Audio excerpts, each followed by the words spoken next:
दोस्तों, हमारे पौराणिक ग्रंथों में कहा गया है कि जीवन का पहला सुख अच्छा स्वास्थ्य है और दूसरा सुख अच्छा घर-बार। क्या आप जानते हैं लंबे अरसे तक चलने वाली बीमारियों के साथ कई बार वास्तुदोष भी जुड़ा हुआ होता है। जी हाँ, वास्तु लिविंग में इस बार बात होगी हेल्थ प्रॉब्लम्स और वास्तु पर। पल्लवी जी, कार्यक्रम में आपका बहुत बहुत स्वागत है। शुक्रिया। पिछले दिनों में मौसम में काफ़ी बदलाव रहा, कभी ठंड तो कभी गर्मी, और बड़ा स्वाभाविक था कि बहुत सारे लोगों की हेल्थ जो है तबीयत ख़राब हो रही थी। ये एक बात रही, लेकिन दूसरा ये कि कुछ लोगों के दिमाग में ही बन बैठा है कि भी उनका स्वास्थ्य सही नहीं है या जेन्युइनली तबीयत खराब है। वास्तु उसमें कैसे मदद कर सकता है? वास्तुशास्त्र आदमी की लाइफस्टाइल के जुड़े हुए हर छोटी छोटी चीज़ों की समस्या के साथ जुड़ा हुआ विषय है, जिसके अंदर अलग अलग तरह के रिलेशनशिप डिस्प्यूट होने का और रिलेशनशिप बहुत अच्छे रहने की वजह भी उस प्रॉपर्टी पे बनी रहती है। जगह के अंदर यानी कि घर के बदलने के बाद, बिजनेस की लोकेशन के बाद बहुत अच्छा पैसा बनना या वहाँ पे बहुत बड़ा लॉस हो जाना, वो भी ज़मीन के ऊपर डिपेंड करता है। उसी तरीके से हेल्थ प्रॉब्लम के लिए कई बार सीवियर वास्तुदोष भी रिस्पॉन्सिबल होता है। अगर आपको किसी हेरिडिटी की वजह से कोई तरह के हेल्थ इश्यू होने की संभावना हो और उसके साथ साथ घर के अंदर भी वास्तुदोष बना हुआ हो, तो ऐसे लोगों को परेशानी होने की वजह तो फिजिकली उनके हिसाब से निश्चित होने के बावजूद भी ऐसे वास्तुदोष की वजह से वो तुरंत बीमार होना शुरू हो जाते हैं, यानी कि बहुत जल्दी बीमारियां हो जाती है। कुछ लोग ऐसे होते हैं कि जो बहुत ही स्वस्थ रहते हैं, लेकिन कई बार जैसे ही घर बदलते हैं कोई सीवियर बीमारी उनको लग जाती है और कोई ऐसी बीमारी होती है कि वो घर छोड़ के निकलने के बावजूद भी वो उनके साथ वो घर कर देती है, यानी कि उनके शरीर में आ जाती है। तो हेल्थ प्रॉब्लम के साथ कई तरह के वास्तुदोष वजह हो सकता है। उसके बारे में पर्टिकुलर बातें वहाँ की साइट और आदमी की नाम और डेट ऑफ बर्थ के साथ ही बताई जाती है। बट वास्तुदोष किस तरह से हो सके और कौन से शरीर के भागों पे उसका इफेक्ट हो सकता है, उसके बारे ये प्रोग्राम में मैं ज़रूर बताना चाहूँगी। जी,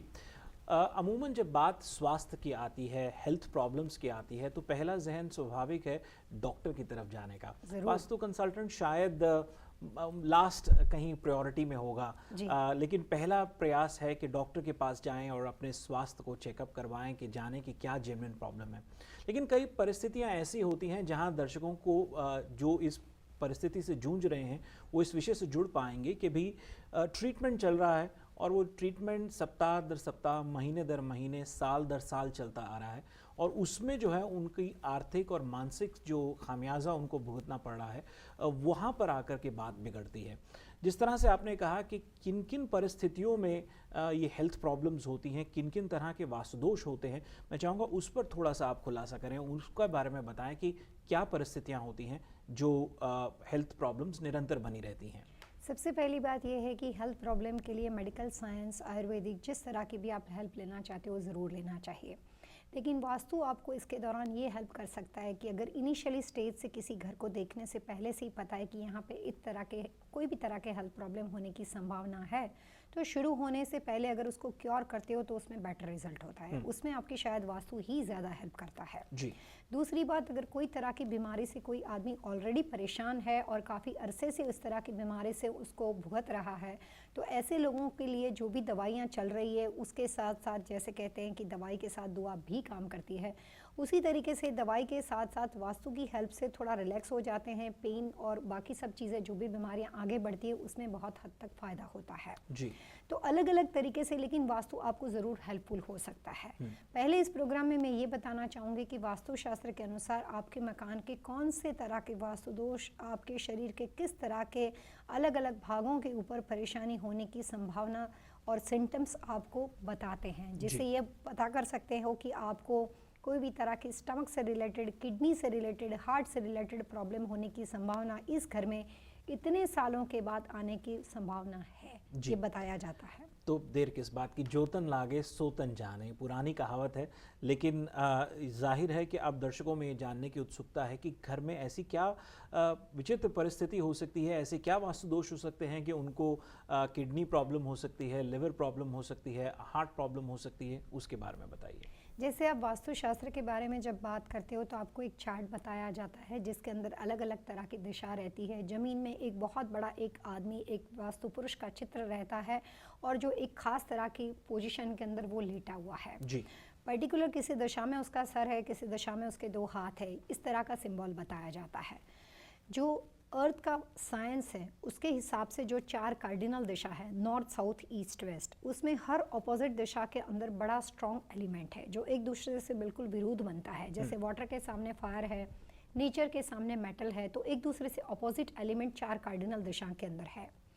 उसी तरीके से जो वास्तु पुरुष की प्रतिमा बताई गई है वो सिर्फ सब कार्डिनल के अंदर बताई गई है। तो कार्डिनल दिशा से सारी सिस्टम चलती है और वो इंसान के शरीर के अलग अलग भागों के साथ जुड़ी हुई होने की वजह से सब कार्डिनल के अंदर जहाँ पे सिर्फ वो दिशाओं के पावर नहीं लेकिन उसका सिर्फ स्वभाव रहता है, उसकी सिर्फ वहाँ पे वो दिशाओं के अंदर नॉर्थ और नॉर्थ ईस्ट के अंदर आप देखते हो तो जिसमें हल्का सा नॉर्थ का मैग्नेटिक फोर्स और हल्की सी ईस्ट के नेचुरल एनर्जी, यानी कि जो सब कार्डिनल दिशा है उसमें दोनों दिशाओं का सिर्फ प्रवाह है लेकिन जो फोर्स है वो कार्डिनल की 4 दिशाओं के साथ है।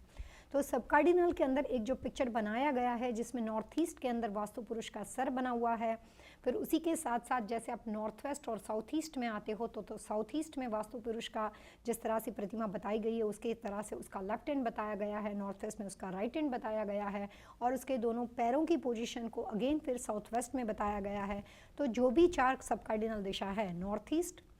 South west, south east and north west, उसमें पूरे वास्तु पुरुष की प्रतिमा को बताया गया है। उसी तरीके से उसके फ्रंट का हिस्सा और उसके बैक का हिस्सा भी बताया गया है। वास्तु पुरुष का सर यानी कि आपका सर सिर्फ और सिर्फ नॉर्थ ईस्ट में है। वास्तु पुरुष जमीन में कोई तरह का पुरुष नहीं है। ये वेद ग्रंथों के अनुसार एक तरह की बेसिक उपमा के द्वारा लोगों को आसानी से बात समझाई जाती थी, लेकिन वास्तु पुरुष वहाँ पे रहने वाला आदमी खुद है, यानी कि वो मेल हो या फीमेल हो, उसी की प्रतिमा है कि ये घर में रहने के बाद इस तरह की पोजीशन में उसको किस तरह की इफेक्ट हो सकती है। तो शरीर के अलग अलग भागों में जहाँ पे भी कोई तरह का घर के अंदर कंस्ट्रक्शन फॉल्ट बना हुआ हो, जिसको हम ये सिंपल वर्ड्स में कहें कि वास्तु दोष बना हुआ हो, तो उस तरह के वास्तु दोष में वहाँ पे रहने वाले लोगों को हेल्थ इश्यूज की समस्या होने के चांसेस है जी। अगर ये वास्तु दोष कंस्ट्रक्शन स्ट्रक्चर के साथ बना हुआ हो, यानी कि बिल्डिंग के साथ कोई भी तरह का वास्तु दोष बना हुआ हो, तो वहाँ पे इस तरह के हेल्थ इश्यूज क्विकली आ जाएंगे। जैसे भी आप इवन नंबर के अंदर वहाँ पे रहते हो, आपको हेल्थ समस्या होनी वहाँ पे शुरू हो जाएगी। हो सकता है कि कंस्ट्रक्शन स्ट्रक्चर बिल्कुल ठीक ठाक हो, लेकिन आपके घर के इंटरनल आपके रखरखाव, आपके रहन सहन के तरीके या आपके इंटीरियर डिज़ाइनर के थ्रू, आसपास की सजावट के थ्रू कोई गलती से ऐसी चीज़ रखी हो जो कि उस दिशा के एलिमेंट के साथ क्लैश करती हो और डिस्ट्रक्टिव एनर्जी क्रिएट करती हो और उसकी वजह से कोई तरह का वास्तु दोष क्रिएट होता हो, यानी कि डिस्ट्रक्टिव साइकिल क्रिएट होती हो, तो ऐसे लोगों को वहाँ पे लंबे अरसे के बाद हेल्थ इश्यू होने शुरू हो जाते हैं। लेकिन इंटीरियर के थ्रू और सामान की सजावट के थ्रू वास्तु दोष होता है, वहाँ पे बच्चे और बुजुर्गों को क्विकली कोई तरह के हेल्थ इश्यू दिखाई देते हैं। तो हमेशा हेल्थ इश्यू के अंदर सिर्फ उस घर के ओनर को, यानी कि पति पत्नी को हो और बाकी किसी और को ना हो, ऐसा नहीं होता है। जितनी भी दिशाएं हैं उसमें से कई बार ऐसा होता है कि पति पत्नी दोनों वेस्ट के हैं, घर भी उनका वेस्ट का बना हुआ है, गराज डोर वेस्ट का है, मेन डोर उनका नॉर्थ वेस्ट का बना है और पति पत्नी को सूट करता है। दर्शकों, वास्तु लिविंग में वक्त हो चला है अब एक छोटे से ब्रेक का, और ब्रेक के बाद हम पल्लवी जी से आज के विषय पर बातचीत जारी रखेंगे। आप जाइएगा नहीं, देखते रहिए वास्तु लिविंग।